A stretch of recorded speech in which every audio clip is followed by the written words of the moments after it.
হাফেজ সাহেব, আসসালামু আলাইকুম। ওয়ালাইকুম আসসালাম ওয়া রাহমাতুল্লাহ। আচ্ছা, আমার প্রশ্নটা হলো, হযরত আদম আলাইহিস সালামের কবর কোথায় অবস্থিত? হযরত আদম আলাইহিস সালাতু ওয়াস সালামের কবর সিরিয়া অবস্থিত। সিরিয়ায়? বাইবে দেখেন। না, হযরত আদম আলাইহিস সালামের কবর প্রায় গেছিলেন, সেমই নামটা, প্রায় গেছিলেন।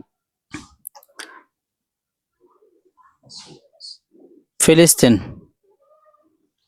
প্রায় সেম, শুধু সেমই ঘুরতেছেন, কিন্তু আসলে জিনুন জায়গায় যাইতে পারতেছেন না। সেম, কিন্তু সেম, আপনি যেভাবে নামটা বলছেন ওই নামটা প্রায় সেম। মনে আসতেছে না হঠাৎ। আচ্ছা, যাই হোক, হঠাৎ করে এই জন্য প্রিয় দর্শক, ভিডিওটার লাস্টে আমি নামটা বলে দেব কোন জায়গায় আমাদের নবীর কবর অবস্থিত। যদি ভিডিওটা দেখে কিছু শিখতে পারেন, অবশ্যই শেয়ার করে মুসলমান হিসাবে অন্যকে দেখার সুযোগ করে দিবেন। আর লাইক কমেন্ট করে অবশ্যই জানাবেন আপনি জানছেন কিনা বা আগেও জানতেন কিনা।